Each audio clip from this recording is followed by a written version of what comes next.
नमस्कार मित्रांनो, तुम्हा सर्वांचे रश्मीज फूड फॅक्टरीमध्ये मनापासून स्वागत आहे. मित्रांनो, आज आपण बिना भाजणीची अगदी झटपट बनणारी चकली बनवणार आहोत. त्यासाठी एक वाटी डाळवं किंवा याला फुटाण्याची डाळ असे सुद्धा म्हणतात. हे डाळवं मिक्सरच्या भांड्यामध्ये टाकून याची बारीकसर पूड तयार करून घेऊयात. आता हे डाळव्याचे तयार झालेलं पीठ एका परातीमध्ये चाळणीने चाळून घेऊयात, जेणेकरून त्यामध्ये काही जाडसर कण राहिले तर ते निघून जातील.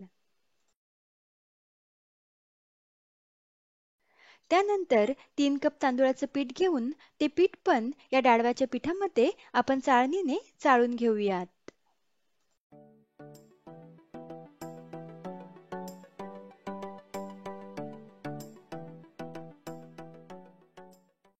त्यानंतर यामध्ये 4 चमचे तीळ, 1 चमचा ओवा, 1 चमचा धनेपूड, अर्धा चमचा जिरेपूड, चिमूटभर हिंग, 1 चमचा लाल मिरची पूड, पाव चमचा हळद व चवीनुसार मीठ ॲड करून सर्व जिन्नस व्यवस्थित एकजीव करून घेऊयात.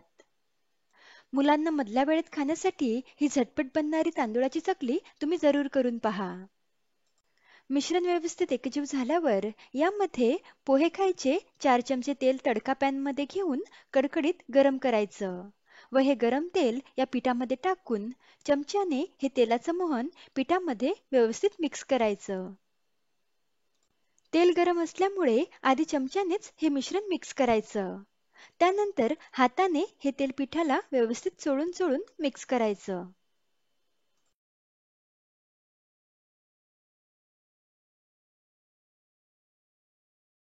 आता हे पीठ आणि तेलाचं मोहन व्यवस्थित मिक्स झालेलं आहे. तुम्ही बघू शकता. हे पीठ आता गरम पाण्याने भिजवून घ्यायचं आहे. यामध्ये गरम पाणी टाकून आधी चमच्याने हे पीठ मिक्स करायचं. मी आधी 1 कप गरम पाणी यामध्ये टाकलेलं आहे. आता हाताला सोसवेल इतपत हे मिश्रण थंड झालेलं आहे. आता कोमट पाण्याचा हात घेत घेत छान घट्टसर ही कणिक मळून घेऊयात. कणिक अगदीच सैलसर किंवा खूप घट्ट पण भिजवायची नाही आहे. तुम्ही बघू शकता, इथे आपली व्यवस्थित अशी छान घट्टसर कणिक मळून झालेली आहे. ही कणिक आता 10 ते 15 मिनिटे झाकून ठेवूयात. आता 15 मिनिटांनंतर ही कणिक एकदा मळून घेऊयात व यातील एक गोळा घेऊन चांगला मळून घेऊयात.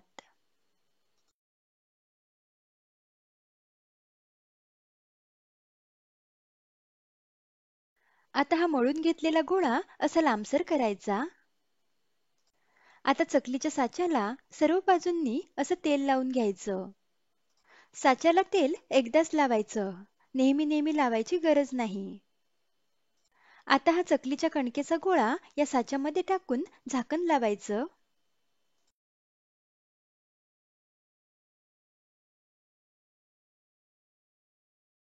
आता इथे परातीला मी अगदी 2 ते 3 थेंब तेल लावून घेतलेलं आहे. या परातीमध्ये आपण आता चकली पाडून घेऊयात. तुम्ही बघू शकता, अतिशय सुंदर, काटेरी, न तुटता एकसारखी अशी गोलाकार चकली पडत आहे. पीठ व्यवस्थित मळून घेतलं ना की मग चकली साच्यातून पाडताना तुटत नाही. छान एकसारखी चकली पडते. आणि पीठ घट्टसर भिजवलेलं असलं की चकलीला काटे पण खूप छान येतात आणि काटेदार चकली दिसायला खूप सुंदर दिसते.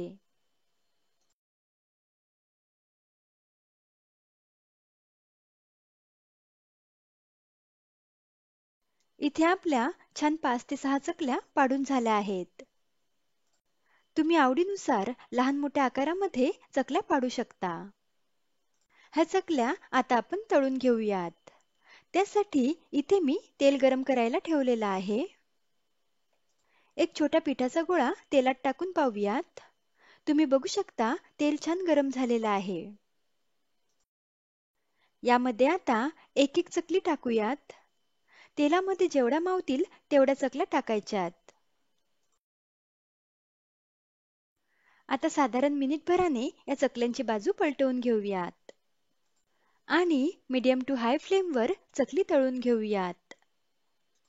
आता ह्या चकल्या झाराने उलटून पालटून व्यवस्थित तळून घेऊयात. चकलीचे बुडबुडे कमी झाले की आणि चकली अशी खाली बसली की समजायचं चकली व्यवस्थित तळून झाली आहे.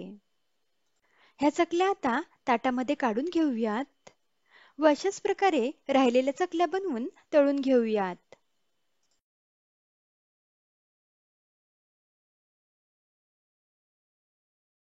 इथे मी सर्व चकल्या बनवून घेतल्या आहेत. अगदी कमी वेळेत 1 तासाच्या आत ह्या एवढ्या प्रमाणाच्या चकल्या बनवून तयार होतात. मध्यम आकाराच्या 40 चकल्या एवढ्या प्रमाणात बनतात. एक चकली मी तुम्हाला तोडून दाखवते. तुम्ही बघू शकता अतिशय कुरकुरीत अशी बिना भाजणीची तांदूळाची चकली बनवून तयार आहे. तर मग आता मधल्या वेळेत खाण्यासाठी ही तांदूळाची इन्स्टंट अशी चकली तुम्ही जरूर बनवून पहा. तुम्हाला आणि घरातल्यांना सुद्धा खूप आवडेल. आणि तुम्हाला आजची रेसिपी कशी वाटली ते मला कमेंटमध्ये नक्की कळवा. रेसिपी आवडल्यास व्हिडिओला लाईक, शेअर आणि चॅनलला सबस्क्राईब नक्की करा. लवकरच भेटूयात अशाच एका रुचकर रेसिपीसोबत. धन्यवाद.